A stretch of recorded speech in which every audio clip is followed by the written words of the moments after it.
اور مجھے تھوڑی بہت جو میرا سیف میں رہوں گا، میرے بارے میں زیادہ چیزیں ان تک نہ ہی پہنچے تو اچھا. تو ٹی وی اس وجہ سے لیا گیا تھا.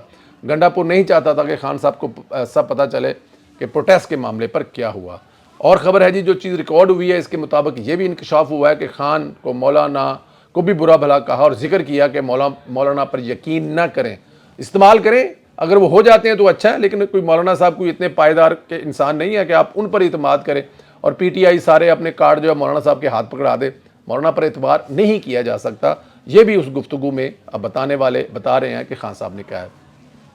وہ کہیں کہ تم لوگوں کو استعمال نہ کر لے، اپنا فائدہ نکال سکتا ہے، اس لیے تم لوگ مولانا کو استعمال کرو، این آر او حاصل کرنے کی کوشش کرو. خان نے اس بار مولانا سے متعلق کوئی اچھی اور مناسب گفتگو نہیں کی، یہی کہا جا رہا ہے، کیونکہ ظاہر ہے مولانا صاحب کے گھر پہ آصف علی زرداری صاحب، بلاول بھٹو زرداری صاحب تو چکر لگا کے ان کی تو صحت ہی بڑی خوبصورت ہو گئی ہے. وہ تو ان کا تو میرے خیال میں کوئی 5-7 کلو وزن کم، 10 کلو وزن کم ہو گیا جتنے مولانا صاحب نے ان کو اپنے گھر کے چکر لگائے ہیں.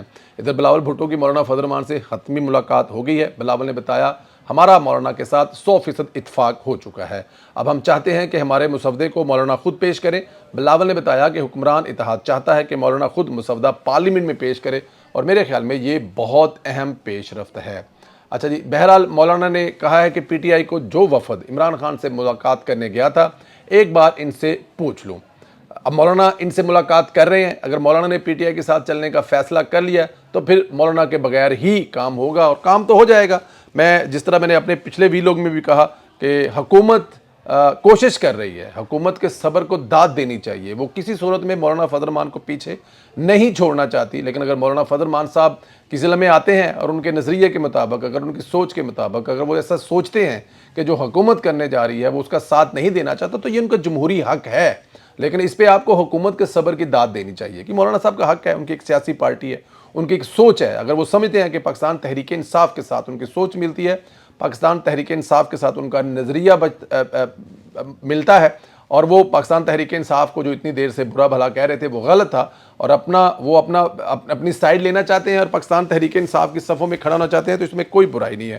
میرے خیال میں جمہوریت کی یہ ایک خوبصورت ترین میں سمجھتا ہوں، غلط بھی ہو سکتی ہے، کہ یہی ایک خوبصورت ترین چہرہ ہے جمہوریت کا. آپ نے کوشش کی، مولانا صاحب نہیں مانے، پاکستان تحریک انصاف کے ساتھ کھڑے ہو گئے. اگر آپ ان کے بغیر کر سکتے ہیں تو آپ ان کے بغیر چلے جائیں. کل تاریخ میں یہ لکھا جائے گا کہ آپ نے بہت کوشش کی، مولانا صاحب نہیں مانے. اب کیونکہ بلاول نے پھر بول دیا ہے کہ حکومت نے صبر کی انتہا کی ہے، تھوڑی دیر کی بات ہے، پی ٹی آئی کا وفد آئے گا، سیاسی جماعت بن کر فیصلہ کرے گا. اگر پی ٹی آئی نے رونا دھونا کیا تو پھر قصور انہی کا ہوگا. میرے خیال میں یہی بات تو اب سب دیکھ رہے ہیں کہ اتنی دیر سے کوشش کی جا رہی ہے کہ کسی طرح، یہ کوئی پہلی ترمیم نہیں ہے، 23 ترمیم ہے. اس سے پہلے بھی 22 جو ترمیم ہیں وہ پاس ہو چکی ہیں قانون بننے کے بعد، تو ایسا کوئی کام بھی نہیں ہو رہا کہ اس کو ہم نے ہونے نہیں دینا. خیر، وزیر دفاع خواجہ آصف نے بھی سرپرائز دے دیا ہے، بتایا ہے میرا حساب کمزور ہے لیکن ہمارے نمبرز پورے ہیں، آج شام تک کوشش ہوگی، اپوزیشن مان گئی تو ٹھیک، ورنہ آگے بڑھیں گے. ترمیم بتائے گی کہ جسٹس منصور علی شاہ چیف جسٹس بنیں گے یا نہیں، وہ چیف جسٹس ہوں گے یا نہیں. یعنی منصور علی شاہ صاحب کا پتہ صاف ہونے جا رہا ہے.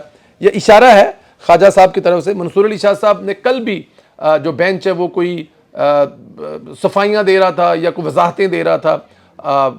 میرے خیال میں منصور علی شاہ صاحب نے اپنے پیروں پر خود ہی کلہاڑی ماری ہے. حالانکہ ایک وقت میں وہ فیورٹ ترین تھے کہ قاضی صاحب کے بعد منصور علی شاہ صاحب جو ہیں ایک قاضی صاحب کا مشن لے کر چلیں گے. لیکن خیر، اب انہوں نے بھی اگر اپنا ارادہ چینج کر لیا، انہوں نے بھی اگر پاپولر لائن لے لی ہے، اور اگر وہ بھی سمجھتے ہیں کہ وہی نظریہ ٹھیک ہے جو تحریک بانی پی ٹی آئی لے کر چل رہے ہیں، تو ٹھیک ہے منصور علی شاہ صاحب، پھر اللہ تعالیٰ کی ذات آپ کو زندگی دے، صحت دی. ہماری بھی دعائیں آپ کے ساتھ ہیں. خواہش ہے ہماری کہ آپ کے بارے میں ہم نے جتنا سنا، آپ کے بارے میں ہم نے جتنا پڑھا، آپ کے فیصلوں کے بارے میں جتنا سنا اور پڑھا، ہمیں ہمیشہ لگا کہ آپ ایک بہترین جج ثابت ہو سکتے ہیں. لیکن اب اگر آپ نے چھلانگ لگا کر ریاست کے خلاف کھڑے ہو گئے ہیں تو پھر ریاست والے انتظام کر رہے ہیں. اب ان کے انتظام پر میں اور میرے جیسے دوسرے دوست بولنے والے تو کچھ کر نہیں سکتے. خیر، ادھر الیکشن کمیشن نے بھی پلان بھی پر عمل درآمد کے لیے تیار بیٹھا ہے. الیکشن کمیشن نے ملازمین کی آج کی چھٹی منسوخ کر دی. تمام عملہ موجود ہے، کام کر رہا ہے. ممبران الیکشن کمیشن کو کسی ہنگامی اجلاس کے لیے آج بلایا جا سکتا ہے، یعنی محسوس نشستیں حکمران اتحاد کو جاری ہو سکتی ہیں. یہ کسی بھی وقت ہو سکتا ہے اور میرے خیال میں ہونا بھی چاہیے، کیونکہ فیصلہ بھی یہی ہے، ہونا بھی یہی چاہیے، ہوا بھی یہی تھا. لیکن یہاں پر ظاہر ہے ہمارے عمران دار جو ہیں وہ عدالتوں میں بیٹھ کر اس قسم کی شرارتیں کرتے ہیں جس سے ملک میں سیاسی استحکام پیدا نہ ہو اور عدم استحکام رہے تاکہ ان کی روزی روٹی چلتی رہے. دیکھیں یہ رول کا ختم کرنا پڑے گا آپ کو. سیاستدانوں کو سیاست کرنے دیں اور عمران داروں کو وہ فیصلے کرنے دیں جن کے لیے وہ عدالتوں میں آ کر بیٹھے ہیں. اور اگر یہ علیحدہ آئینی عدالت بنتی ہے یا بینچ بنتا ہے تو میرے خیال میں یہ بڑا پازیٹیو ہوگا کہ سارے کے سارے جو فیصلے ہیں سیاسی ہیں آئینی ہیں تشریح ہے وہ ساری انہی ججوں کے پاس جائے گی اور پھر ہمارے یہ جو جج صاحبان ہیں وہ اپنا کام کریں تاکہ اس ملک کے عوام کے دیکھیں 68,000 کیس صرف سپریم کورٹ میں اور ہائی کورٹ کی تعداد علیحدہ ہے. اور جب یہ ان کے سر سے پاکستان کے یہ جو آئینی کیسز ہیں ان کا بوجھ ہٹ جائے گا تو وہ جو 68,000 ہے انشاءاللہ تعالیٰ 5-4 سال میں 2, 4, 5, 7 ہزار پر آئے گا. لوگوں کو انصاف ملنا شروع ہو جائے گا. اور یہ کوئی آج کی بات نہیں ہے. دنیا میں آئینی عدالتیں 85 سال 90 سال پہلے ہے شاید آسٹریا میں پہلی آئینی عدالت بنی تھی. اور اب دنیا کے بہت بڑے بڑے ملکوں میں ہے. ہالینڈ میں آئینی عدالت ہے, سوئٹزرلینڈ میں ہے, جرمنی میں ہے, انگلینڈ میں ہے. کہاں نہیں ہے؟ اس سے ڈرنے اور گھبرانے والی کیا بات ہے؟ آپ کا تو کام بانٹ لیا جائے گا. بہرحال دیکھتے ہیں آنے والے دنوں میں کیا ہوتا ہے. مولانا صاحب کس طرف جا رہے ہیں؟ آج کا جو سوال ہے آپ لوگوں سے جو رائے مانگ رہا ہوں, مولانا صاحب کس طرف جا رہے ہیں؟ کیا مولانا صاحب حکومت کو ووٹ دینے جا رہے ہیں یا پھر عمران خان کی سائڈ پر کھڑے ہو گئے ہیں؟ اپنے اس سوال کا جواب ضرور دیں. ویلوگ کے جس حصے پر آپ رائے دینا چاہتے ہیں دیں. انشاءاللہ اگلے ویلوگ میں آپ سے پھر ملاقات ہوگی. اپنا بہت خیال رکھیں. چینل کو سبسکرائب کریں, بیل آئیکن کو پریس کریں اور زیادہ سے زیادہ واٹس ایپ گروپوں میں اس کو شیئر کریں. اپنا خیال رکھیں. اجازت دیں. خدا حافظ.